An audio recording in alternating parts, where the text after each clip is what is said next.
दृष्टि आईएएस के in focus programme में एक बार फिर आपका स्वागत है। मेरा नाम है मनीष। हाल ही में राज्यसभा की 56 सीटों के लिए 27 फरवरी को निर्वाचन होने हैं।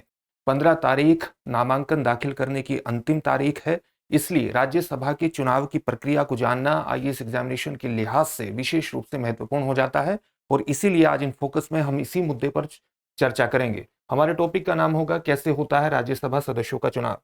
सबसे पहले देखते हैं कि इस पूरे टॉपिक के अंतर्गत हमारी सामान्य चर्चा के पक्ष क्या रहेंगे।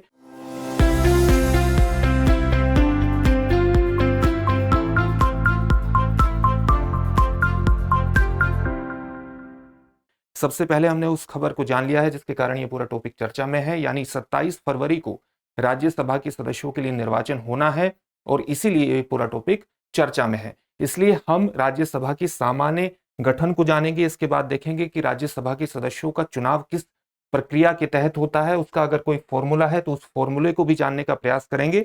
इस फॉर्मूले को जानना आपके लिए विशेष रूप से महत्वपूर्ण है क्योंकि एक विशिष्ट प्रक्रिया है जिसको हम आनुपातिक प्रतिनिधित्व के आधार पर एकल संक्रमणीय मत प्रणाली कहते हैं। राज्यसभा के महत्व के बारे में जानेंगे क्योंकि ये पक्ष विशेष रूप से आपको मुख्य परीक्षा में जानना चाहिए। अंत में आपके लिए एक अभ्यास प्रश्न होगा जिसका उत्तर आपको कमेंट बॉक्स में कमेंट करके देना होगा। ये जो पूरा विषय है यूपीएससी की मुख्य परीक्षा के सामान्य अध्ययन प्रश्न पत्र 2 के भारतीय राज्य व्यवस्था संविधान जैसे खंडों से जोड़ करके आप उसे देख सकते हैं। हम आगे बढ़े इससे पहले आप हमारे चैनल को सब्सक्राइब जरूर करिए और बेल आइकन दबाइए, तभी हमारे सभी प्रोग्राम का नोटिफिकेशन प्राप्त करने में आपको आसानी होगी। साथ ही हमारे सभी प्रोग्राम की जो पीडीएफ फाइल है वो आपको इन फोकस दृष्टि आईएएस के टेलीग्राम चैनल पर लगातार उपलब्ध कराई जा रही है। वहां से पीडीएफ फाइल को डाउनलोड करके आप अपनी तैयारी को लगातार अपडेट रख सकते हैं। तो चलिए सबसे पहले राज्यसभा की गठन के बारे में जानते हैं। आप जानते हैं कि हमारे देश में जो संसद का निर्माण होता है उसमें 3 चीजें शामिल है। संसद को सामान्यतः राज्यसभा और लोकसभा के रूप में जाना जाता है, लेकिन संसद में 3 चीजें शामिल होती हैं। हमारे देश के राष्ट्रपति, लोकसभा और राज्यसभा, ये 3 चीजों का आपस में मिलकर के ही संसद का निर्माण करती है। संसद का जो सबसे ऊपरी सदन है वो राज्यसभा है और राज्यसभा एक स्थायी सदन का निर्माण करता है।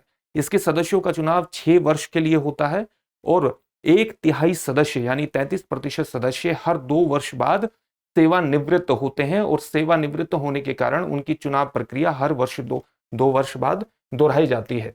ये एक राज्यों का सदन है। राज्यों का सदन इसलिए है क्योंकि राज्यसभा में जो सदस्य चुन करके आते हैं वो अलग अलग राज्यों की विधानसभाओं द्वारा निर्वाचित होते हैं। साथ ही राज्यों की विधानसभा के सदस्यों द्वारा जो निर्वाचित सदस्य हैं राज्यों की विधानसभा के, उनके द्वारा निर्वाचित होने के कारण इसको कहा जाता है कि ये अप्रत्यक्ष रूप से निर्वाचित है, यानी सीधे तौर पर जनता द्वारा निर्वाचित नहीं है। इसलिए इनको अप्रत्यक्ष रूप से निर्वाचित माना जाता है और ये वस्तुतः अप्रत्यक्ष रूप से राज्य के लोगों का ही प्रतिनिधित्व करते हैं। तो हमारे पास 2 सदन है, लोकसभा और राज्यसभा। लोकसभा में सदस्य डायरेक्ट चुन करके आते हैं और लोकसभा एक विघटनकारी सदन है। विघटनकारी का मतलब है कि 5 सदस्य 5 वर्षों के बाद इसका विघटन हो जाता है, लेकिन राज्यसभा का विघटन नहीं होता। ये एक स्थायी सदन है और इसकी जो कार्यकाल है वो 6 वर्ष का होता है किसी भी सदस्य का, और 2 वर्ष बाद हर सदस्य रिटायर होता है। अनुच्छेद 80 के तहत हमारे देश में ये व्यवस्था की गई है कि राज्यसभा में अधिकतम सदस्यों की संख्या 250 हो सकती है। इसी तरह से इनका निर्माण कैसे होता है, 250 सदस्यों में से 12 सदस्य राष्ट्रपति द्वारा मनोनीत किए जाते हैं। ऐसे सदस्य जिन्हें साहित्य, कला, विज्ञान या सामाजिक सेवा के क्षेत्र में विशिष्ट ज्ञान या व्यावहारिक अनुभव हो, ऐसे लोगों को मनोनीत किया जाता है राष्ट्रपति द्वारा। और इसके अलावा 238 सदस्य निर्वाचित होते हैं। वर्तमान में हमारे देश की जो राज्यसभा है उसमें 245 सदस्य हैं, जिसमें से 12 राष्ट्रपति द्वारा मनोनीत किए जाते हैं और वहीं पर 233 सदस्यों का निर्वाचन होता है हमारे अलग अलग राज्यों से और केंद्र शासित प्रदेशों से। आप जानते हैं कि केंद्र शासित प्रदेशों में जहां जहां विधानसभा है वहीं से राज्यसभा के सदस्य निर्वाचित हो सकते हैं। किसी भी सदस्य को राज्यसभा का सदस्य निर्वाचित होने के लिए कुछ विशिष्ट योग्यताओं को, अर्हताओं को हासिल करना विशेष रूप से महत्वपूर्ण होता है। वे क्या है? एक तो सदस्य को भारत का नागरिक होना आवश्यक है, साथ ही वो 30 वर्ष की आयु पूर्ण कर चुका हो, किसी भी प्रकार के लाभ के पद पर वो उपस्थित न हो, लाभ का पद धारण न करता हो, मानसिक रूप से विकृत न हो, यानी विकृत चित्त न हो, और साथ ही अन्य शर्तें जो संसद समय समय पर निर्धारित करें, उन शर्तों को भी पूरा करना राज्यसभा का सदस्य होने के लिए अनिवार्य होता है। सदस्यों का निर्वाचन, जैसा कि अभी आपको बताया, प्रत्येक 2 वर्ष के बाद विधानसभा के निर्वाचित सदस्यों द्वारा किया जाता है, और राज्यसभा एक स्थायी सदन है। अब हम देखते हैं कि किस प्रकार से राज्यसभा सदस्यों की चुनाव प्रक्रिया चलती है। मतदान इसमें कौन करता है? अभी आपको बताया गया कि अलग अलग राज्यों की विधानसभाओं के निर्वाचित सदस्यों द्वारा मतदान किया जाता है। किसी भी सदस्य को अपना नामांकन दाखिल करने के लिए अलग अलग पार्टियां अपने सदस्यों की घोषणा करती हैं कि ये चुनाव में भाग लेंगे। किसी भी सदस्य को अपना नामांकन दाखिल करने हेतु 10 सदस्यों की सहमति अनिवार्य होती है। सदस्यों का जो निर्वाचन किया जाता है वो हमारे देश के संविधान के आर्टिकल 84 के अनुसार, आनुपातिक प्रतिनिधित्व पद्धति के अनुसार, एकल संक्रमणीय मत पद्धति के आधार पर किया जाता है। इसका क्या मतलब हुआ? इसका मतलब यह हुआ कि कोई भी मतदाता एक ही वोट देगा, लेकिन कई उम्मीदवारों को प्राथमिकता के आधार पर वोट देगा। मान लिए अगर किसी भी निर्वाचन में 5 सदस्य खड़े होते हैं, तो किसी भी सदस्य द्वारा जो वोटिंग होगी वो वरीयता के आधार पर होगी, यानी 5 सदस्यों में से एक को नंबर 1 पर रखेगा, फिर दूसरे को दूसरे पर, तीसरा 3 नंबर पर, 4 नंबर पर और 5 नंबर पर, यानी वरीयता के आधार पर वो वोट देगा। एक तरह से वो सभी सदस्यों को वोट देता है वरीयता के आधार पर। इस प्रकार से इस पद्धति को कहते हैं आनुपातिक प्रतिनिधित्व पद्धति के अनुसार एकल संक्रमणीय मत पद्धति।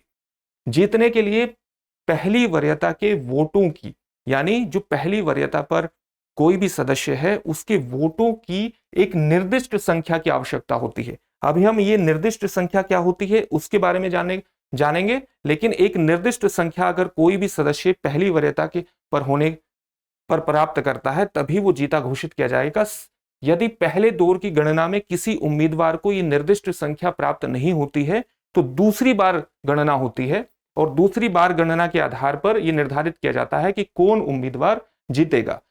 किसी भी विधानसभा में एक वोटों का मूल्य तय किया जाता है। सबसे पहले वोटों के मूल्य का फॉर्मूला क्या है? वोटों के मूल्य का फॉर्मूला यह है कि निर्वाचित विधायकों की संख्या इंटू 100 अगर कर देंगे तो उस विधानसभा में वोटों के कुल मूल्य को आप जान सकते हैं।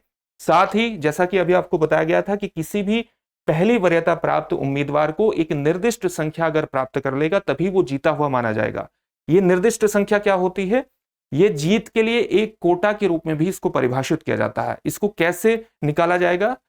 वोटों का मूल्य जो अभी आपको बताया, किसी भी विधानसभा में निर्वाचित विधायकों की संख्या इंटू 100, तो वोटों का मूल्य बाई सीट संख्या। मान लिया अगर किसी भी राज्य में राज्यसभा की सीटों की संख्या 2 है तो इन 2 को यहां रखा जाएगा +1, और फिर इस सारे में +1 जोड़ करके इसको भाग दिया जाएगा, इसको डिवाइड किया जाएगा 100 से। अब हम इसको एक उदाहरण के माध्यम से देख सकते हैं कि मान लिया अगर किसी भी राज्य में 2 सीटें हैं और उसमें जो विधायकों की संख्या है वो 100 है, तो 100 इंटू 100 इसको डिवाइड करेंगे 2 + 1 और इसमें +1 और इसको बाय करेंगे 100। इस प्रकार से जो भी मूल्य आएगा वो मूल्य, मान लिया अगर इसका मूल्य आया 33, नॉर्मली ये 33 ही आएगा क्योंकि इसमें वोटों जो हमने सदस्यों की संख्या रखी है वो 2 रखी है, तो किसी भी सदस्य को इतना 100 में से लगभग 34 वोट प्राप्त करना जरूरी होगा, तभी वो राज्यसभा के सदस्य के रूप में निर्वाचित हो सकता है। इसका ये सामान्य फॉर्मूला है। क्रॉस वोटिंग को लेकर भी एक प्रबंध किया गया है। क्रॉस वोटिंग पर प्रतिबंध लगाने के लिए जरूरी है कि कोई भी विधायक जब वोटिंग करता है तो अपनी पार्टी के अधिकृत एजेंट को अपना मतपत्र दिखाकर ही वो मत पेटी में अपने मतदान को करेगा। इसलिए ये क्रॉस वोटिंग को रोकने के लिए एक विशिष्ट व्यवस्था अपनाई गई है। इसके अंतर्गत राज्यसभा का महत्व क्या है? राज्यसभा का महत्व यह है कि संघवाद के दृष्टिकोण से ये विशेष रूप से महत्वपूर्ण है। संघवाद का दृष्टिकोण क्या कहता है हमें? कि केंद्र और राज्य स्तर पर 2 सरकारें होंगी, एक केंद्र स्तर पर यानी संघ स्तर पर और एक राज्य स्तर पर। तो यहां पर संघीय स्तर पर राज्यों का प्रतिनिधित्व कर रही है राज्यसभा। इसलिए राज्यसभा किसी भी राष्ट्र में राज्यसभा का अस्तित्व या राज्यसभा जैसी संस्था का अस्तित्व उस राष्ट्र में संघवाद की अवधारणा को विशेष रूप से बल प्रदान करता है, क्योंकि ये राज्यों का प्रतिनिधित्व करता है।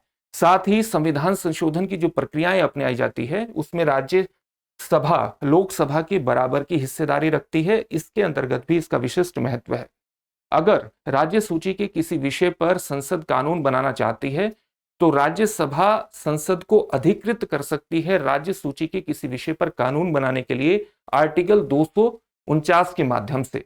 साथ ही अगर संसद एक अखिल भारतीय सेवा का गठन करना चाहती है तो राज्यसभा आर्टिकल 312 के माध्यम से संसद को अधिकृत कर सकती है। और ये सारी चीजें एक भारत में संघवाद को बढ़ावा देती हैं। साथ ही राज्यसभा एक द्वितीय मंच के रूप में काम करती है, लोकसभा के साथ साझेदारी स्थापित करके और कई बार लोकसभा की निरंकुशता पर अंकुश स्थापित करके एक महत्वपूर्ण भूमिका का निभाती है। साथ ही वाद विवाद का जो उच्च स्तर है उसको बनाए रखने के लिए, जैसा कि अभी आपको बताया गया कि राष्ट्रपति द्वारा 12 सदस्यों को मनोनीत किया जाता है जो साहित्य, विज्ञान, कला और सामाजिक सेवा के क्षेत्र में विशिष्ट ज्ञान रखते हों या व्यावहारिक अनुभव रखते हैं।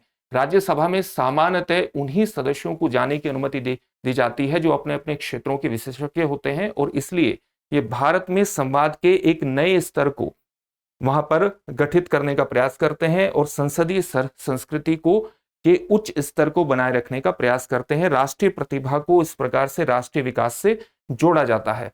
त्रिशंकु लोकसभा की स्थिति में और किसी भी प्रकार के गठबंधन मंत्रिपरिषद की स्थिति में जब हमेशा लोकसभा का अस्तित्व एक तरह से खतरे में रहता है, उस समय राज्यसभा अपनी स्थायी भूमिका के माध्यम से हमारे देश को एक स्थायित्व भी प्रदान करती है। ये सारे राज्यसभा के विशिष्ट महत्व हैं। अंत में इससे संबंधित एक प्रश्न देख लेते हैं। प्रश्न क्या है? राज्यसभा का सदस्य निर्वाचित होने के लिए निम्नलिखित में से कौन सी अर्हताएं होनी चाहिए? वह भारत का नागरिक हो, 30 वर्ष की आयु पूर्ण कर चुका हो, किसी लाभ के पद पर न हो, उपयुक्त सभी। इस प्रश्न का उत्तर आप हमें कमेंट बॉक्स में कमेंट करके जरूर दीजिए। साथ ही हमारे चैनल को भी सब्सक्राइब करिए और बेल आइकन दबाइए, तभी सभी प्रोग्राम का नोटिफिकेशन प्राप्त करने में आपको आसानी होगी। फिर से एक नए सेशन में आपसे मुलाकात होगी। धन्यवाद। डियर व्यूअर्स, अपने एग्जाम की तैयारी को और बेहतर करने के लिए हमारे चैनल को लाइक, शेयर और सब्सक्राइब करना न भूलें।